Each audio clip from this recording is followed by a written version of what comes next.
तर जय दिबा पाटील मित्रांनो, जय आगरी कोली, जय भूमिपुत्र. मी तन्मय पाटील. आज या मुद्द्यावर बोलणार आहे की सध्या आंदोलन चालू आहे. 4-5 दिवस झाले आपली ताई उपोषणाला बसली आहे. अक्षरशः बोलतात ना की गव्हर्नमेंट काय आहे, आपण ज्यानं निवडून देतो. चुकी सांगू का, पहिली गोष्ट यात चुकी गव्हर्नमेंटची नाही, सरकारची नाही आहे, चुकी आपली आहे. आता 3 वर्षात 5 वर्ष इलेक्शन लागतील, आपण लाईनीत उभे राहणार, जाणार, मतदान देणार. साहेब जिंकले, साहेब त्यांच्या मार्गाला, आपण याचिका घेऊन जाणार. साहेब आमचं हे काम करायचं आहे, साहेब हे करणार, हा करतो बाई, 2 दिवसात करतो, बरोबर आहे. आपण निघून जाणार, 2 दिवसात येणार. असं करता करता आज मुंबई आणि नवी मुंबई, ठाणा झालं, पालघर झाला, रायगड झाला, हे शहर आहेत ना, हे जिल्हे आहेत, हे पूर्ण जगाला ज्ञात आहेत. आणि या जिल्ह्यांच्या विकासासाठी आणि या शहरांच्या वाढीसाठी इथल्या भूमिपुत्राचा खूप मोठा खारीचा, मी सांगतो भाकरीचा वाटा आहे. पण आणि अशाच या आमच्या भूमीवर एक नेता होता, दिवंगत लोकनेते दिबा पाटील साहेब, ज्याने आमच्या भूमिपुत्रांसाठी खूप मोठी बोलतात ना, आमच्या हक्कासाठी खूप लढले. खूप मोठी गोष्ट आहे ते आमच्यासाठी, आणि आमच्या जमिनीसाठी, आमच्या इथल्या भूमिपुत्राच्या विकासासाठी त्यांनी खूप कामं केली. आणि नक्कीच इथले तुम्ही मोठे इंडस्ट्री एरिया झाले किंवा हे झाले, त्यांच्याकडे पण त्यांनी खूप मोठी कामं केली. पण आज कुठेतरी जो प्रश्न आहे एअरपोर्टचा, त्याला कित्येक वर्ष झाली, नाव त्याचं हे करतोय गव्हर्नमेंट, सरकार.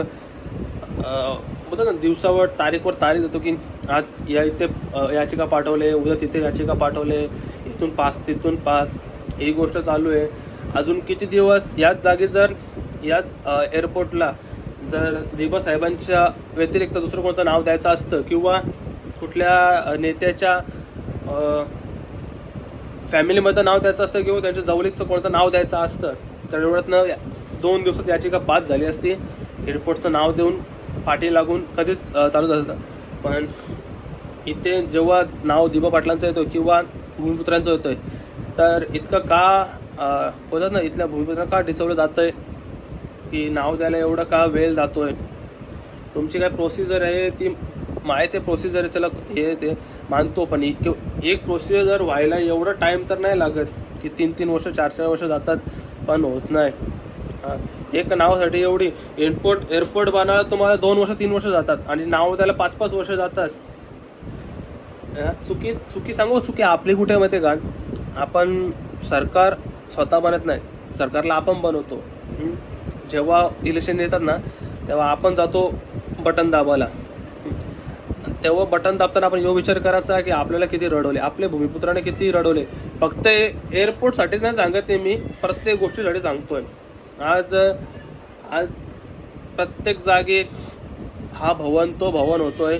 आज आगरी कोली भवन नाही आहे, भूमिपुत्र भवन कुठे दिसत नाही आहे. आज जागा आपल्याच, पण त्या जागेवर आपल्याला बोलता येत नाही.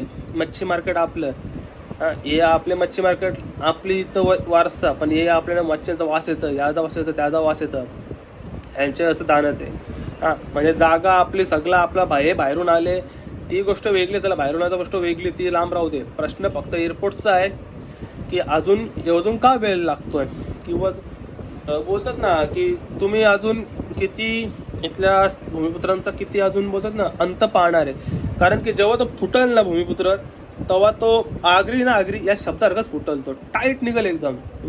त्यामुळे विनंती आहे सरकारला, विनंती तर नाही बोलणार बाबा आता, कारण कसं माहिती आहे का, विनंती लय बोलून झाल्या. मी नाही, मोठ्या नेत्यांनी बोलले, मोठ्या लोकांनी विनंती बोलल्या की अजून किती दिवस तुम्ही असा करणार आहे. उद्या जर आज आम्ही आजच्या तारखेला आम्ही सगळं करून झालो.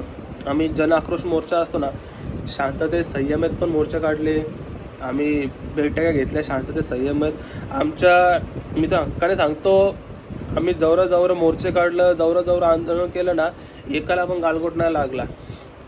पहिला समाज असेल की जे समाजाच्या एक पण मोर्चाला गालगोट नाही लागला ना, लागणार बी नाही. आम्ही जवरी शांत आहो ना, तवरी पण शांत आहो ना, जवरी वाईट आहो तवरी पण वाईट आहो. त्यामुळे गव्हर्नमेंटने कुठेतरी विचार करावा आणि लवकरात नाव द्यावं. आणि दुसरी गोष्ट म्हणजे ताई आपली उपोषणाला बसले, ताईची हालत बघून एकदम वाईट वाटतं की आज एका नावासाठी आपल्याला आपल्याच जागेवर आवरायला राहायला लागतं. तर माझी एकच विनंती आहे इथल्या पोरांना, बालांना किंवा समाजाला की मोठ्या संख्येने आपण ताईला पाठिंबा देऊ. ज्याला तिथे जाणं पॉसिबल नाही आहे चिचपाडला पनवेलला, त्यांनी त्याच्या परीने करा. सोशल मीडियाच्या मार्गे, सोशल मीडिया खूप मोठा त्याच्या मार्गे करा. पण एक आहे की आता आपण हक्कासाठी लढाचा बोलला ना तर बाईट मागं ना आठाचा, अशा परिस्थितीने तुम्ही तुमच्यापर्यंत तुम्हाला जे असेल त्या करा. पण एक सांगतो की नाव लागलाच पाहिजे ना, नाव लागणारच, लास्टपर्यंत नाव लागणार. नाही लागला तर मग गव्हर्नमेंटला पण माहीत आहे की इथले लोक केवढे हरामी आहेत. तुम्ही बेता ना वोटिंगला जावत नका. गावच्या गाव वोटिंगला नाही जायची पाहिजे. इलेक्शन आला ना वोटिंगला जायचंच नाही. घराची एक बी नाही निघायचा. बाहेरच्या मतांना जिंकताना भाई जिंकून देताना एक माणूस पण वोटिंगला नाही जायचा. गावांच्या मध्ये सांगा 1000 जरी वोट नाही पडलं ना त्यांची हंवा टाईट होल्यांची, हां आवरी बेकऱ्यांची हालत व्हाल. ते मुलं जरा एकत्र व्हा. जसे आपण मागच्या वेळी एकत्र झोलतो सगळी भूमिपुत्र रस्त्यावर बोलतो, आंदोलन केले त्याला सगळे एकत्र व्हा ना. दिबांच्या नावासाठी लढा. कारण कसा माहिती आहे का, आज प्रश्न दिबांचा, उद्या जाऊन आपल्याला प्रत्येक जागी हे मागं टाकतील, प्रत्येक जागी मागं टाकतील. नसं मागं टाकून आपलं अस्तित्व इथून निपटल एकदाच. त्यामुळं प्रश्न जेव्हा आपल्या आग्रिकोल्यांचा आहे तेव्हा सगळे एकत्र या. नंतर साहेब बाबा भाई बी नंतर एकत्र या, एकत्र लढा. यानंच आपली प्रगती, म्हणजे यानंच आपलं बोलतात ना चांगला काम आहे. मी कसं म्हणतो, मी कुठला बोलणार प्रवक्ता नाही. आपण ज्या बोलतो त्या बोलतो. याच्यापेक्षा डेंजर बोलू शकलो असतो मी, पण कसा माहिती आहे का आपल्याला व्हिडिओ शांततेने बनवायचे म्हणून. नाही तर आपण बोलायला लागलो ना भाई कोणते भले ना नावडं डेंजर बोलतो आपण. पण कसा माहिती आहे का, जाऊ दे आता पोरानो. विषय फक्त एवढं का ताईला सपोर्ट करून आणि हक्कान नाव मिळून, हक्कान आपला हक्क इथं आपण हक्कान नाव मिळू. आणि तर जय दिबा. चला.